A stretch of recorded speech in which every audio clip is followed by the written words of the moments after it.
Uncle Ron and stuff. Past lives. Not a topic you hear often, but I have read about it. And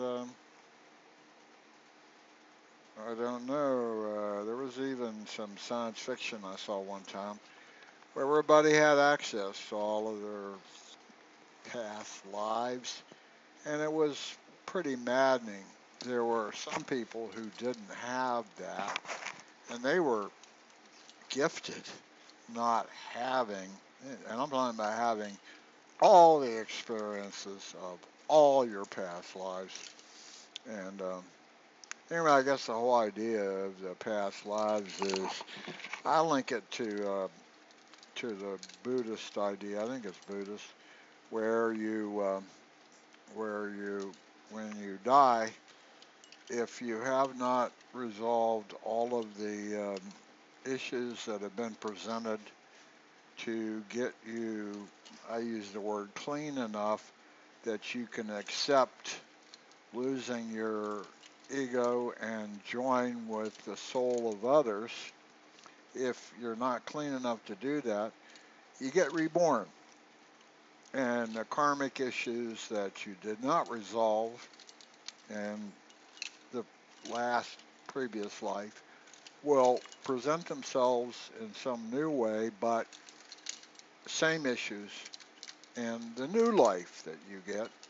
And you don't come into the new life completely a clean slate. You come in with some karmic issues. Anyway, I think that's where it all stems from. The whole past life thing is reincarnation. Um, uh,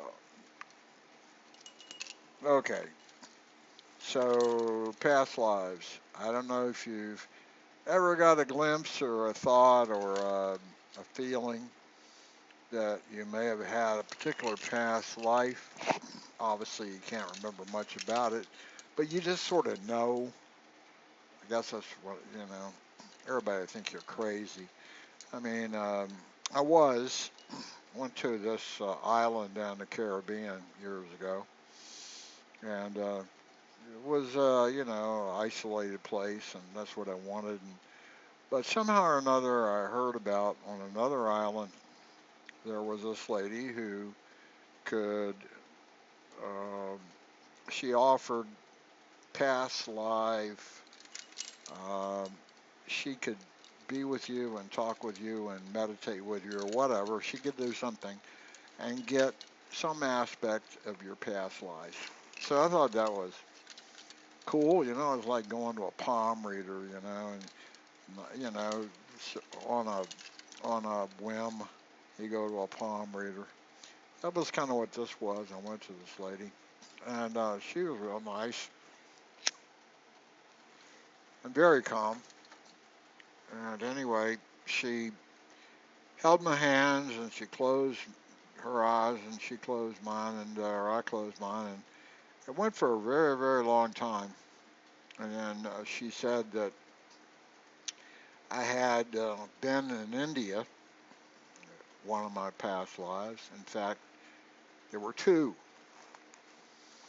and one was I had been a beggar, a poor, very poor person, and then the other one in India, I'd been a very wealthy person, a rug merchant, in fact. And the only reason I bring this up is I have had dreams where I am in India. I don't know when. I can't tell you when, what time period it is. I'm out in a small village. There's no way to measure. It could have been 1,000 years ago or 5,000 years ago. I have no way of knowing that. I was in a small village and I was led into this sort of hut, and there was a holy man in there, and he had the craziest eyes, and it was it wasn't an evil grin. It was some kind of insane grin. Anyway, I could smell it, feel it, be there, and I have to think that there's some element that says India at some time. I just don't know how far back it is. So when she brought up India, it sort of rang a bell. I mean, it's still like palm reading, and what do but it was interesting that she got India out of something, and that dream was so vivid to me. Anyway, other past lives, I was in the army, and instead of going to Vietnam, I was sent to South Korea, and in a small compound up near the DMZ, and it was rice paddies, a small, very small village. I mean, 10 huts, 10 families maybe, and rice paddies. And I lived there for 7, 8 months. And for sure, there was an aspect of that I could feel, that I had been there one time. And you have to think about it, like, why am I here now? And of all the places I could have been in Germany or Vietnam or some other place around the world, I get sent to South Korea. And if you went up on the hillsides there, they bury people on hillsides, and the higher up on the hill, the more status or rank or maybe more family they had. I'm not remembering that correctly now. But anyway, they sort of set them on a setting up position with their knees brought up, and then they covered it, mounded it. And so if you go up, and you'll find these mounds, and oftentimes there'll be a statue carved out of stone or something real by, and it's probably a Buddhist or whatever particular religion, uh, like a tombstone. That's basically what it is. And those seemed familiar to me in some sense or another. I don't know. But the rice paddies and the pace of the living, it had, at that point in time, people lived in the village. They slept on one-room floors and cooked their meals outside, and worked every day in rice paddies up to their knees. And that was all totally familiar to me, totally. In fact, when I left South Korea and came home again, I couldn't really recognize America. It was silent except for air conditioner units running. Whereas there, if you walked in the village at night, you could hear laughter and little kids talking, and it was alive, as opposed to America, which was air conditioner noises and cars. Everybody was inside in their little spaces. Anyway, I have some feeling, recollection, and maybe the Indian and Korea thing is all mixed together, and it's just some really distant past life. I wound up going to Egypt. My wife travels all the time. She's been all sorts of places. I've never really had a strong desire to go anyplace other than Egypt, because I thought to myself that there'd be no way I could be there and not feel, grok, understand, have it seep into me the antiquity of the place. And yeah, the Great Pyramids and the Sphinx and, you know, Tutankhamun's tomb and the Nile River, down the Nile River, it has this. I've known about Egypt. Who hasn't known about Egypt for a really long time, you know? So when I was there, I tried to see. I was a tourist, but I also tried to feel. And I would stand very still and very quiet and hear the winds come across the desert. Ancient, I mean, yeah, it's new air, but the winds have been blowing across that desert in Egypt for a long time. And I don't know if it's the location or the time periods. We're talking about 4,000 years before the birth of Christ, which is what, 6,000 years ago or so. I have some affinity. I know something rings about that particular time period. So that may be the reason for the trip. And when I could get calm myself down and quiet and let go of myself and try to become one with where I was, I could. I had a dream one time that I was in the market. This before I ever went to Egypt. I was in a market in Egypt, and it was this giant catacomb of little small, like mom and pop shops. They'd only be like 6 feet wide, and they'd be selling one thing or another. Usually just one thing, like a, I don't know, a headband or. Anyway, there was one shop that I stumbled into that had antiquities. They're always selling fake antiquities in Egypt. Well, for a long time, you didn't have to go very far, and you could just dig down in the ground and literally find little. There were a lot of little, and I've forgotten the term, little statues like this, and they must have been hundreds of thousands of them over the years, and they're just sprinkled hither and yon. Anyway, this particular shop had all kinds of stuff, of which when I walked in, I knew they were all fakes. They'd been made recently, but it was an interesting place. And I'm just sort of walking around, not paying any attention. And then I don't know. I don't know if you're ever in a store with a ton of stuff, and all of a sudden you'll notice something, especially at an antique show, market or whatever. There's all kind of it's just junk packed to the hilt. And I was in this place with junk packed to the hilt, and there was this call to me out of a particular direction. I don't mean call, I don't know. It's like your eyes just, they gravitated. It had been there long enough that I was now ignoring most of it and just scanning for something that would catch my eye. And something caught my ear and my eye, and up on a shelf, pretty high up, out of the way, was a horse. A I don't. It wasn't clay, but it was like this big of a horse, well formed, but it was hollow. It had holes in it, and when I picked it up, it made a sound. And if I moved my hand around on it, it started this ancient music that had like the winds across the desert as part of it. It made this amazing, and it would take you there. I mean, you were there. I'm talking about 8,000 years ago. You were there. It was like a time machine that you could make different sounds just by holding in your hands.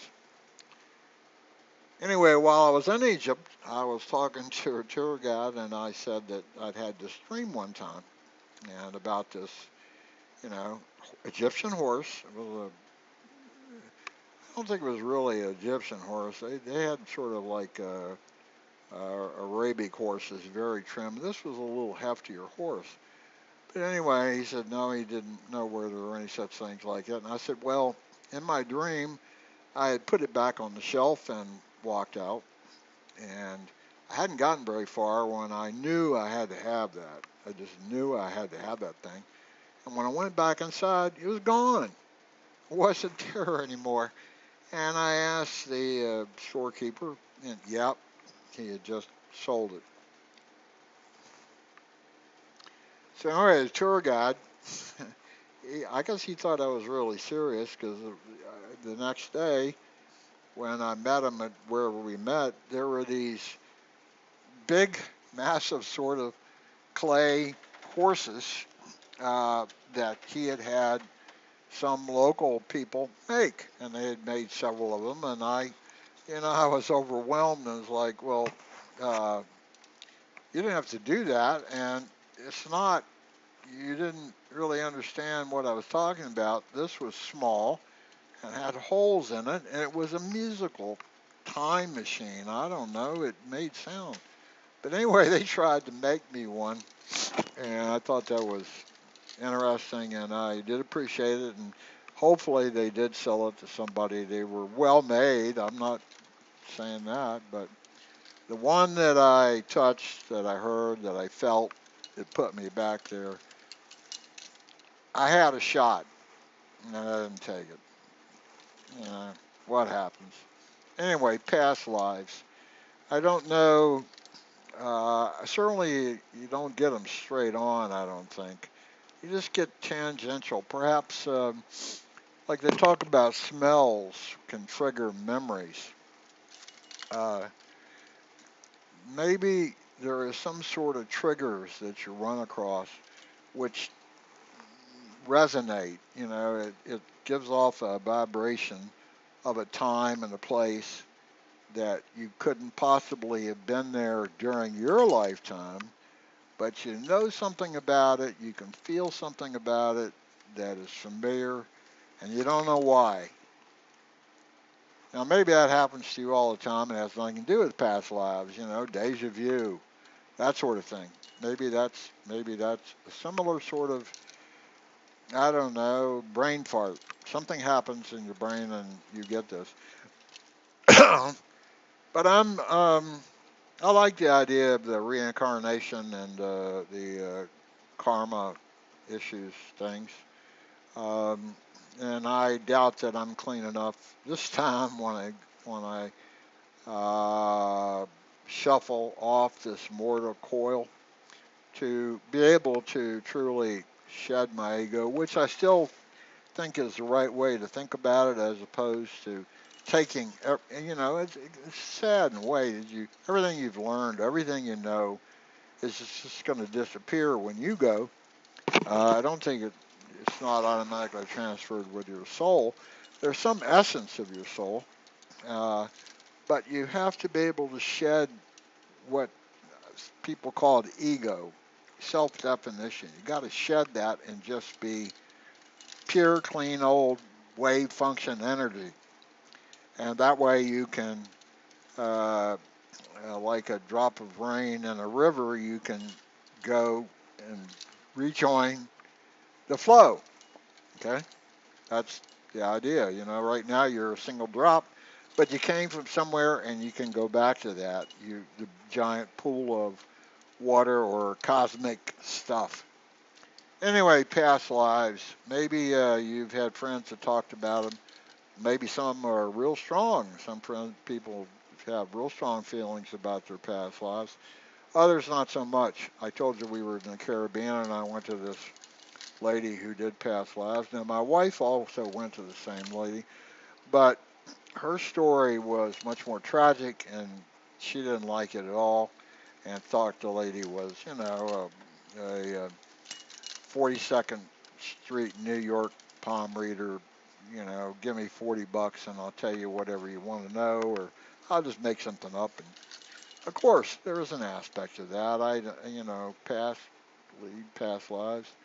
But anyway, the lady is pretty famous for this, and I think she now lives in New York. And as far as I know, she's still doing the same thing. I don't know how she does it. I don't. How does it? What are you even doing? I don't know. How would you tap? But anyway, from the science fiction aspect, I'm sure it is a good thing we do not remember our past lives, and every experience we had during that would become a nightmare.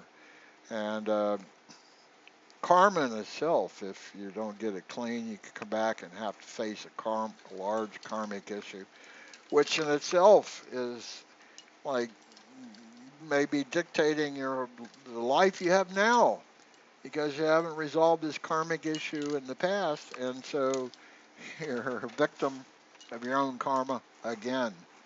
And so over and over and over around the wheel, I think is the term.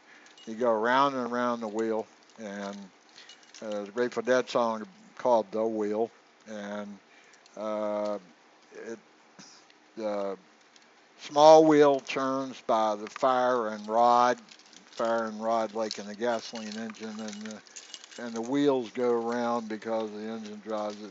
Small wheel turns by the fire and rod. Big wheel turns by the grace of God. The faster we turn, the more we roll. Anyway, past lives. It's an interesting thing. I don't know if you have any attribute about it. I'm sure it's a strange topic you would bring up with your friends to talk about, but you could try it. Why not? Maybe you might be surprised. All I'm saying is I have something from somewhere about antiquity, really old, long time ago. Now the gap in between, I have no idea. I was born in 1946, which was uh, at the end of World War II, and then a lot of my generation, obviously, but could be a reincarnated soldier from that period. It could certainly have happened. I don't have. I did go into a military school. I did go in the army. Perhaps it was a bleed over from the karma of the previous life. This time I was an officer. I may have been a grunt, enlisted man in World War II. I don't know. I'm just guessing. I'm trying to put together pieces that make sort of sense in a way. I mean, one life would bleed into another life and have karmic issues to it, and things would, the direction isn't totally, I don't know, free will. You have totally free will, or is there there's a flow that's constantly going in the universe, and you're flowing along with it. You're moving right now. This planet, the galaxy, all of it is moving, and we're moving in an accelerated way all the time. Whether you can feel it or not, it is there. That's off the track. That's another. I've been watching too much cosmology or physics related things, and just finished a whole episode on Einstein's equations about gravity and how they were an extended Newton. Newton's gravity works fine when the distances are fairly small and the speed of things moving is fairly small and they're 100% accurate. But when you start moving at a faster things, objects, particles start moving at a faster rate, other components creep in that Newton did not consider or know about, and Einstein included those in gravity. So his definition of gravity works no matter how fast things are moving or the distance and so on. But you're moving. All of us are just electrically charged particles hung together in weird, bizarre ways, and we are moving with the universe is expanding, and we are part of that space-time, and we are expanding with it too. Now, the individual, it would take a long time before I've already expanded a whole lot down some places, but to expand out, but eventually the universe will just thin out and thin out and thin out, and space will just become more and more and more and more space. Anyway, past lives. It's a interesting concept. I don't know if it helps anything, means anything. I did get to Egypt. I have not been to India, and I would like to go there. I thought, but I've had dreams about tigers getting me out of India, and I had that dream of meeting that crazy madman, holy man in some village 10,000 years ago or something. He looked like one of those guys out of Indiana Jones and the Temple of Doom. If you've ever seen that movie, those people look crazy. They were just, I don't know, they had some sort of knowledge we don't got, and their eyes would get gray. And, I don't know. Anyway, I was working on filling a dehumidifier today, and I got it all done, and I'm posting a YouTube video about it. So it rained most of the day, so I haven't been able to dig dirt, so that's the reason I'm here. Anyway, practice radical empathy. Empathy, the grokking feeling, overwhelming of others. That's it for now. I don't even know what I'll call this. Past lives, I guess.